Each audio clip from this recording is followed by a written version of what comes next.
오늘 갈라디아서 본문 말씀을 가지고 내 안에 일어난 변화라는 제목으로 말씀을 묵상하려고 합니다. 계속해서 율법과 약속에 대한 그런 대조가 나오고 있는데요. 율법과 약속에 대해서 먼저 간단한 좀 이해를 할 필요가 있습니다. 율법은 뭐냐면 주체와 중심이 나에게 있습니다. 그러니까 내가 행해야 되는 것이죠. 그러나 약속은 어떻습니까? 주체와 그 중심이 약속을 주신 분, 곧 하나님께 있습니다. 약속을 주신 분도 하나님이시고 그 약속을 이루시는 분이 하나님이라는 것을 강조하고 있습니다. 그러니까 그러므로 율법은 행하는 것이 그 행동이 주체가 되는 반면 약속은 내 입장에서 그 하나님을 신뢰하고 믿어야 되는 믿음이 주체가 되는 것이죠. 중심이 되는 것입니다. 자, 그러면 왜 율법을 주셨는가라고 하는 의문이 등장합니다. 19절에 말씀하죠. 그런즉 율법은 무엇이냐라고 이야기를 합니다. 거기에 대해서 뭐라고 합니까?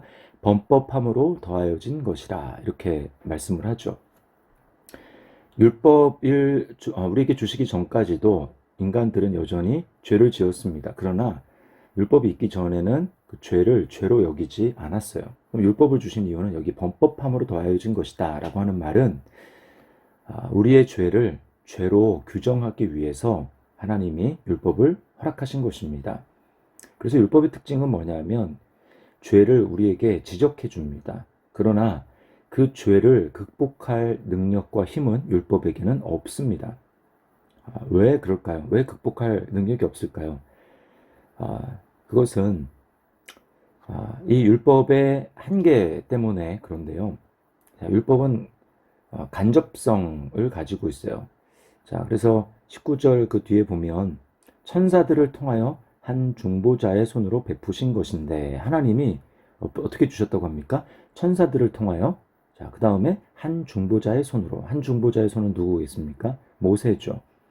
자, 그러니까 하나님 편에서 일반 백성에게 오기까지 이 두 단계의 과정을 거쳐야 되는 겁니다. 천사를 거쳐야 되고 그 다음에 또 모세를 거쳐서 그리고 이스라엘 백성들에게 오게 되는 거예요. 두 단계나 떨어진 것이죠. 그러나 어떻습니까? 20절에 보니까 그 중보자는 한 편만 위한 자가 아니니 하나님은 한 분이시니라. 하나님은 한 분이신데 중보자 모세를 통해서 두 번이나 거쳐서 왔기 때문에 이것은 그 자체로 이 율법을 건네받는 백성 입장에서는 굉장히 열등한 것입니다. 아브라함의 경우를 보세요. 아브라함은 어떻습니까? 하나님과 직접 언약을 맺습니다. 한 분이신 하나님과 직접 언약을 맺어요. 이게 바로 약속의 능력이죠. 약속은 하나님과 직접 맺는 것입니다. 자, 그럼 또 이런 질문을 할 수 있습니다. 율법은 약속과는 반대인가? 21절입니다. 그러면 율법이 하나님의 약속들과 반대되는 것이냐? 답은 무엇입니까? 결코 그럴 수 없느니라. 율법은 약속을 이룰 능력은 없지만 우리로 하여금 약속으로 나아가는데 도움을 줍니다. 어떻게 그럴 수 있을까요? 이게 22절과 23절에서 말씀하고 있는 거예요. 자, 22절에 그러나 성경이 모든 것을 죄 아래 가두었으니, 성경 다른 말로 하면 율법입니다. 율법이 모든 것을 죄 아래 가두었으니 이는 예수 그리스도를 믿음으로 말미암는 약속을 믿는 자들에게 주려 함이라. 자, 앞에서도 이야기를 했지만 율법의 기능은 모든 사람을 정죄하는 것입니다. 여기에 있어서 예외가 없다라는 것을 모든 사람에게 알려주는 것이죠. 그래서 모든 사람을 죄 아래 가둡니다. 모든 사람을 정죄해서 죄인이라고, 그래서 사형에 해당하는 자라고 판결을 내리는 것이죠. 인간의 행위와 인간에게서 난 어떤 것으로부터도 이 하나님의 정죄, 사형이라는 판결에서 벗어날 수 없도록 하는 것, 이것이 바로 율법입니다. 인간의 모든 희망을 꺾어버리는 것이죠. 자, 그렇게 될 때에 비로소 어떻게 됩니까? 이제 눈을 들어서 구원자를 기다리게 되는 것입니다. 그 구원자를 믿는 것에 소망을 두게 되는 것이죠. 그래서 24절에 뭐라고 얘기합니까? 끝에 우리로 하여금 믿음으로 말미암아 의롭다함을 얻게 하려 함이라. 이것을 아브라함과 이삭의 그 이야기를 통해서 우리는 분명히 알게 됩니다. 자, 아브라함이 하나님으로부터 의롭다함을 받은 것은 하나님을 믿었기 때문이죠. 자, 그 의롭다함을 받은 사건이 창세기 15장에 나옵니다. 자, 그런 다음에 하나님께서는 믿음으로 의롭다함을 받은 아브라함에 대해서 할례를 행하라고 행하십니다. 말씀하십니다. 그 할례가 17장에 나와요. 더 후에 된 사건입니다. 그러니까 할례는 의롭게 되기 위해서 받는 것이 아니라 믿음으로 이미 의롭다함을 받은 아브라함에게 하나님께서 그 증표로 주신 것이죠. 할례를 통해서 의롭게 된 것이 아닙니다. 자, 이것은 아들 이삭을 주시겠다는 약속에서도 드러나는데요. 아브라함에게 하나님이 계획하신 이 이삭을 하나님이 주시겠다라고 하는 것은 아브라함 육신으로 봤을 때는 애당초 불가능한 일이었습니다. 왜냐하면 아브라함과 사라의 몸에서 태어나야 되기 때문에 그러한 것이죠. 자, 그런데 아브라함이 이것을 자신의 힘으로 좀 해보려고 했을 때 나타난 것이 바로 인간의 노력, 자신의 노력으로 행위로 해보려고 한 것이 바로 하갈과의 육체적인 관계를 통해서 낳은 이스마엘입니다. 이 이스마엘은 하나님이 인정하신 약속의 아들이 아니고 그래서 결국은 하나님의 언약을 받을 수 없었고 하나님의 인정을 받을 수 없었기 때문에 결국은 내쫓기죠. 네. 그래서 도저히 이제 아브라함이 내 힘으로는 할 수 없다라고 포기했을 때 하나님께서는 하나님의 놀라운 방법으로 사라의 몸을 통해서 이삭을 주신 것입니다.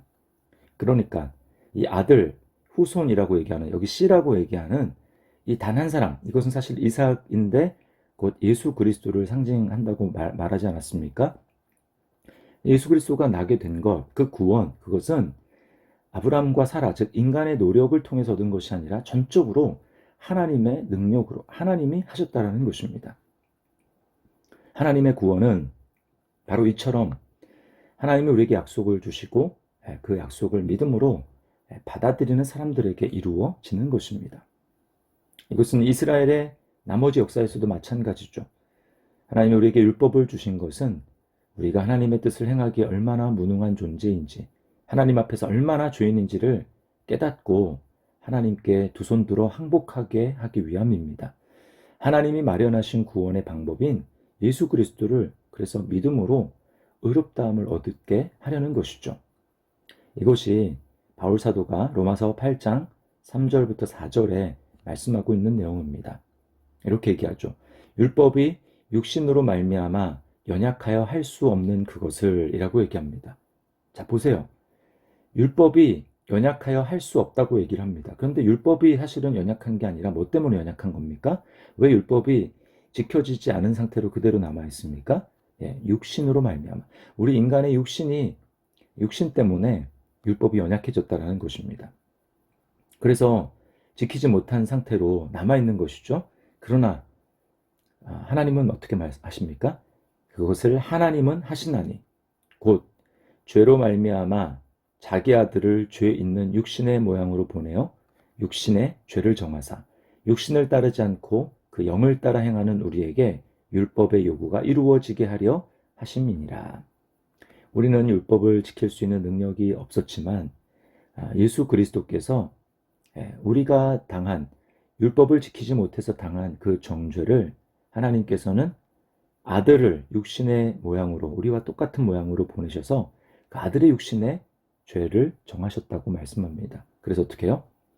우리를 향한 율법의 요구를 하나님이 그 아들을 통해서 다 이루게 하셨다라는 거예요. 예수님을 통해서 다 이루어지게 하셨다라는 것입니다. 예수님은 율법을 완전히 이루신 완벽한 분이지만 우리가 지키지 못한 그 정죄를 예수님은 대신 자신이 짊어지시고 우리를 위해서 정죄받아 하나님의 심판을 받으셔서 죽으신 것이죠. 그래서 우리에게 모든 율법의 요구가 다 이루어지게 하신 것입니다. 우리를 의롭다고 하신 것이죠. 자, 그래서 이제 우리는 어떻습니까? 이제 더 이상 종의 상태에 있지 않습니다. 이게 이제 25절부터 27절 이죠.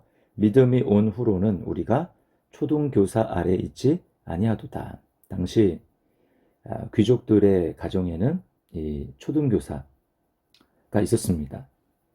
이 아들이 한 6살 정도 되는 이 아들이 성년이 되기까지 그 아들의 여러 가지 뭐 학습과 또 예절과 그런 것들을 가르쳐주는 그런 초등교사가 있었어요.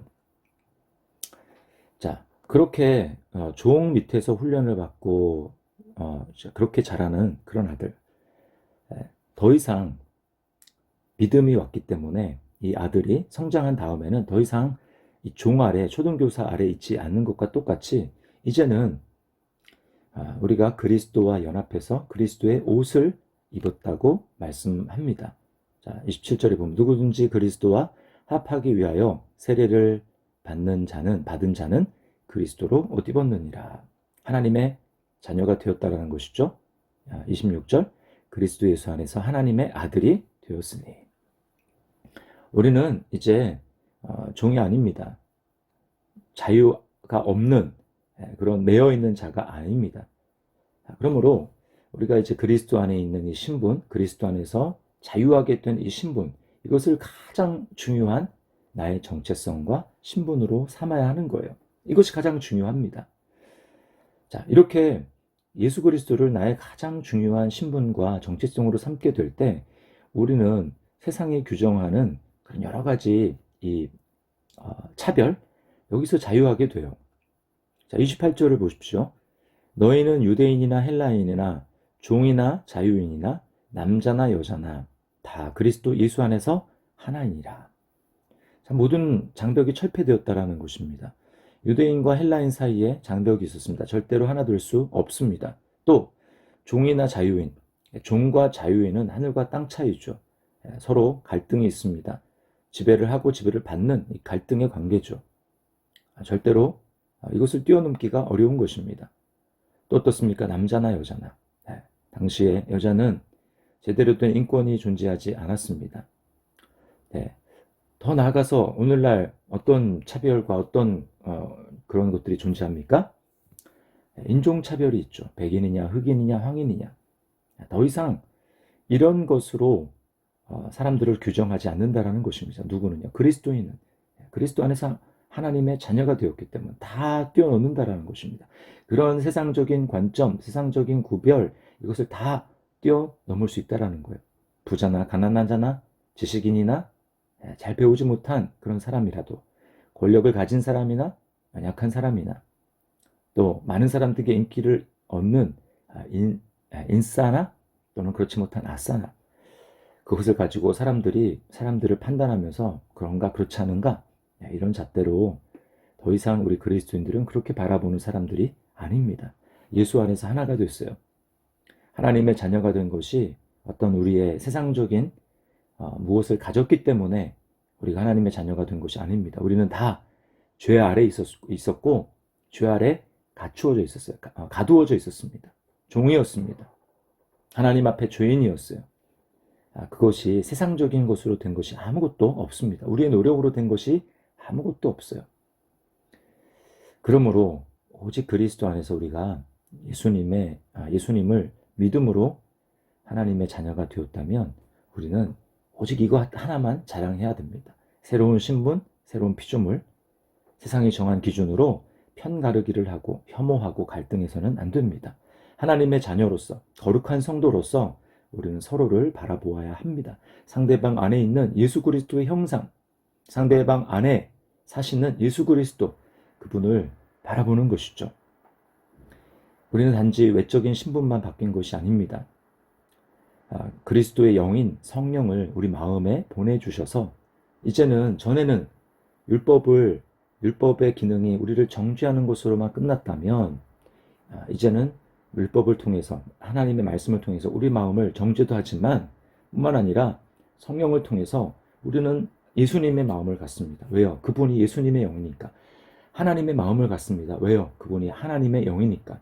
그 영이 우리 마음 가운데 있어서 전에는 율법을 지키기를 싫어했습니다. 하나님의 말씀에 순종하기를 싫어했습니다. 그러나 이제는 그리스도의 마음이 어떤지 압니다. 하나님의 마음이 어떤지 압니다. 그래서 우리의 마음이 변화됐어요. 하나님의 법을 지킬 수 있는 마음을 주셨습니다. 지키고 싶은 마음을 주셨습니다. 그 능력을 우리에게 주시는 분이 바로 성령님이세요. 물론 우리가 때때로 우리 안에 육신이 강하게 작용하게 될 때 우리는 또 말씀에 불순종하기도 합니다만, 그러나 우리 안에 하나님의 말씀을 지키고 싶은 마음을 주시고 그 지킬 수 있는 능력을 주시는 분은 성령님이에요. 그러므로 우리는 어떻게 해야 됩니까? 성령님을 구하면서 성령님을 따라 행하는 사람이 되어야 합니다. 로마서 8장 9절과 13절에 이렇게 말씀합니다. 만일 너희 속에 하나님의 영이 거하시면 너희가 육신에 있지 아니하고 영에 있나니 누구든지 그리스도의 영이 없으면 그리스도의 사람이 아니라. 너희가 육신대로 살면 반드시 죽을 것이로되 영으로서 몸의 행실을 죽이면 살리니.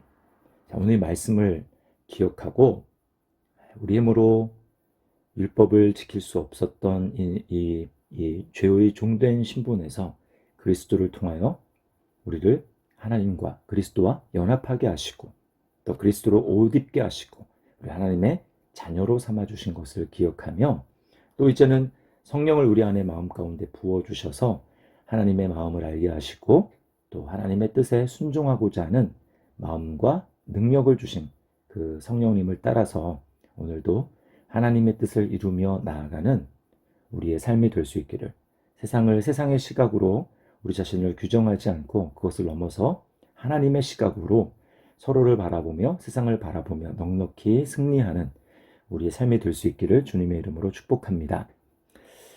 하나님 아버지 감사합니다. 예수 그리스도로 말미암아 놀라운 변화를 우리 안에 이루어 주신 것을 감사합니다. 오늘 하루 성령 하나님의 인도하심을 따라서 하나님의 뜻을 분별하고 하나님의 마음을 가지며 주님 그 마음으로 하나님의 뜻을 행하며 나아가는, 하나님을 기쁘시게 하는 삶이 될 수 있도록, 하나님께 영광 돌리는 삶을 살아갈 수 있도록 인도하여 주시옵소서. 참 자유함을 그리스도 안에서 온전히 누리며 기뻐하며 감사가 넘치는 삶이 될 수 있도록 인도하여 주시옵소서.